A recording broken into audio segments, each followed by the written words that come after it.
Hello and welcome back to Chatterbox English. I'm Elena. And I'm Pavel. Today, we're going someplace where you need to be very clear and precise: the bank. Whether you're traveling or living abroad, basic banking in English is a must-know skill. Absolutely. It can feel intimidating, but knowing a few key phrases makes all the difference. So, Pavel, let's start with a simple but stressful situation. You're at an ATM and it swallows your card. What do you do? Oh no. First, I panic. Then I remember I need to find a bank employee. But what do I say? Machine ate my card? Almost. You go inside and say to the first person you see at a desk or counter, "Excuse me, I need help. The ATM outside has retained my card." Retained is a more formal, correct word they use. Or simply, "My card was swallowed by the cash machine." Excuse me, the ATM has retained my card. Got it. Then they'll probably ask for my ID and some details. Exactly. They might say, "Do you have some photo ID with you?" You hand over your passport or driver's license. Then they might ask, "Can you confirm your account number and the name on the card?" You answer, "Yes, it's your name. The account number is..." That makes sense. Now a more planned visit. I need to exchange currency. I walk up to the counter.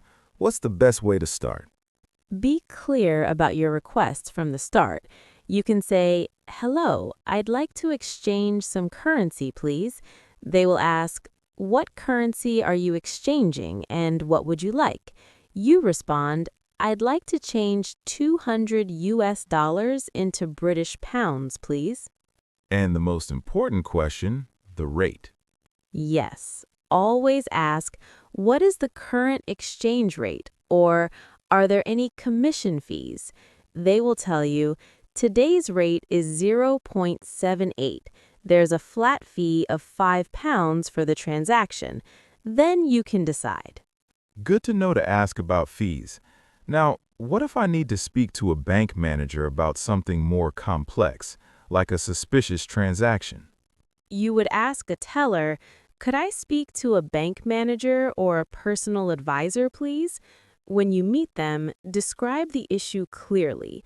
"I'm concerned about a transaction on my statement that I don't recognize," or "I need to report my card as lost." Let's do a full practice. I'll be the customer whose card was swallowed. You be the bank clerk. All right, action. Excuse me, I need some help. I was using the ATM outside and it retained my debit card. I see. I'm sorry to hear that. Do you have some photo identification with you? Yes, here's my passport. Thank you. Can you confirm your full name and the last four digits of the card number for security? Certainly. My name is Pavel Sokolov. I believe the last four digits are 7890. Thank you. I'll cancel that card for you immediately for security. A replacement will be sent to your registered address within 5 to 7 business days. In the meantime, we can issue you a temporary card you can use at our counters. Would you like that?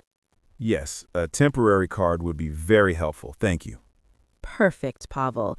You were calm, used the right verb, retained, and had your ID ready. Now let's try the currency exchange. You be the teller, I'll be the customer. "Hello, I'd like to exchange some money, please." Of course. What currency are you exchanging? "I have 300 euros. I'd like to change them to sterling pounds, please." The current buy rate is 0.85. There is a £3 service charge for the exchange. Would you like to proceed? "Yes, that's fine. Please go ahead." So the steps are: state your request, provide details, ask about rates and fees, confirm. Exactly. The golden rule in a bank is clarity and politeness. Don't rush. If you don't understand a financial term, ask, "Could you explain what that means, please?" This really helps. So to recap, 1. Use precise words. Withdraw, exchange, report. 2. Always have your ID ready. 3. Don't be shy to ask about fees or to repeat information. 4. For big problems, ask to speak to an advisor. You've got it. With this, you can handle the most common banking situations with confidence. Your money matters are in good hands, your own. Thanks, Elena. I feel much more prepared. Wonderful. Thank you for learning with us. Remember, financial fluency is part of life fluency. See you for the next conversation on Chatterbox English.